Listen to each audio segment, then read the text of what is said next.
حج اور عمرہ ہے اللہ کے لیے۔ اور جب کوئی بندہ اپنے گھر سے نکلتا ہے وہ اپنے ذہن میں یہ بٹھا لے کہ میں اللہ اور اس کے رسول صلی اللہ علیہ وسلم کا مہمان ہوں۔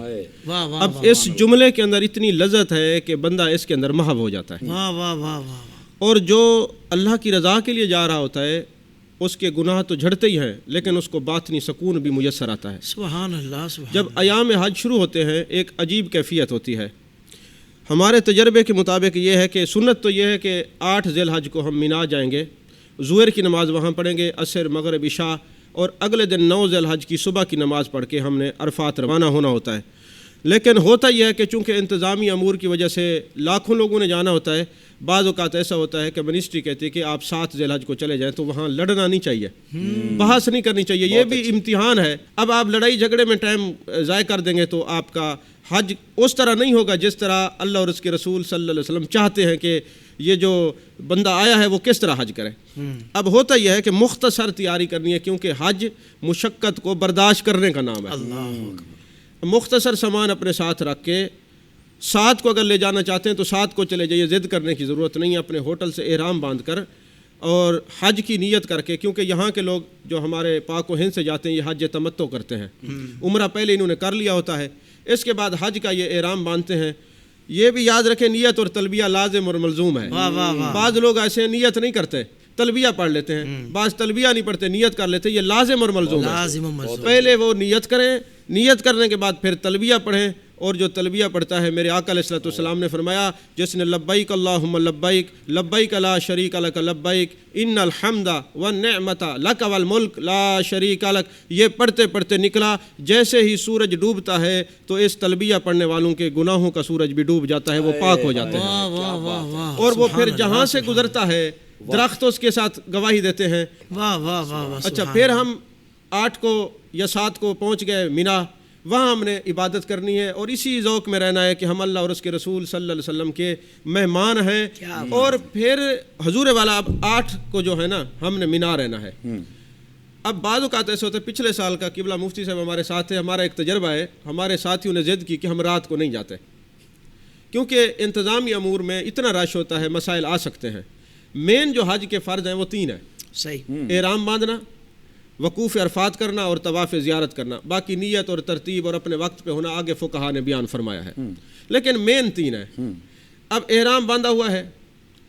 اس کے بعد ہم نے وقوف عرفات کرنا ہے، اور لوگ ضد کر کے بیٹھ جاتے نہیں ہم ابھی نہیں جاتے، صبح جائیں گے۔ اور پچھلے سال ہمارے ساتھ کیا ہوا کہ بسز نہیں آئیں، ہمارے لیے پرابلم ہو گئی، ہم اتنے پریشان ہوئے کہ وقوف عرفات کا وقت شروع ہو گیا اور ہم بڑی مشکل سے پہنچے۔ تو وہاں سے یہ تجربہ ہر حاجی کو ذہن نشین رکھنا چاہیے کہ انتظامی امور جیسے وہ لے کے جانا چاہیے، ضد نہیں کرنی چاہیے، کیونکہ ایسا نہ ہو کہ آپ مینا میں بیٹھ رہے ہیں اور آپ کا حج فوت ہو جائے۔ تو بہرحال اب ظہر سے لے کر مغرب تک ہر حاجی نے میدان عرفات میں رہنا ہے، اور عرفات کا معنی ہے پہچان کرنا، اور اگر کوئی بندہ اپنی پہچان کر لے، من عرف نفسہ فقد عرف ربہ، تو وہ اپنے رب کو پہچان لیتا ہے۔ اور یہاں تو ہمارے بزرگوں کا طریقہ کار یہ ہے کہ وہ عرفات والے دن ان کی کیفیات ہی عجیب ہوتی تھیں، یعنی رجوع اللہ میں ایسے غوطہ زن ہوتے تھے کہ اللہ کی طرف ہی متوجہ ہیں اور کسی کو دیکھتے نہیں۔ اور محبت کا عالم یہ ہے کہ کئی بزرگ کنکر اٹھا کے دوسرا کلمہ پڑھ کے ان کو گواہ بنا رہے ہیں، کوئی درختوں پہ ہاتھ رکھ کے گواہ بنا رہے ہیں، اور کوئی جناب والا اب یہ وقوف عرفات میں کبھی دھوپ میں کھڑے ہو کے دعا کرنی چاہیے، کبھی چھاؤں میں کھڑے ہو کے دعا کرنی چاہیے، کبھی بیٹھ کے اور کھڑے ہو کے دعا کرنی چاہیے۔ اور مسلم شریف کی ایک حدیث پاک ہے، جب میرے آقا کریم صلی اللہ علیہ وسلم حج پہ تشریف لے گئے نا تو میرے آقا علیہ السلام کے جتنے صحابہ تھے ساتھ تھے، اور سارے لبیک اللہم لبیک لبیک لا شریک لک لبیک ان الحمد والنعمت لک والملک لا شریک لک، صدائیں بلند ہو رہی ہیں۔ تو جان کائنات، جان عالم مصطفیٰ، جان رحمت صلی اللہ علیہ وسلم نے ارشاد فرمایا، اے میرے بلال میرے صحابہ کو کہو خاموش ہو جائیں، آپ کا نبی کوئی خطبہ ارشاد فرمانا چاہتا ہے۔ اور میرے آقا علیہ السلام نے کیا خطبہ ارشاد فرمایا میدان عرفات میں؟ فرمایا، اے میرے صحابہ اور میدان عرفات میں آنے والے حاجیوں، تمہیں مبارک ہو، اللہ نے تمہیں سلام بھی بھیجا ہے اور بخشش کا پیغام بھی بھیجا ہے، اور اللہ تبارک و تعالیٰ کروڑ ہاں رحمتیں نصیب فرمائے حضرت سیدنا فاروق اعظم رضی اللہ تعالیٰ عنہ کی مزار پر انوار پر۔ آمین۔ آپ نے امت پر احسان کیا، کھڑے ہو کے عرض کرتے یا رسول اللہ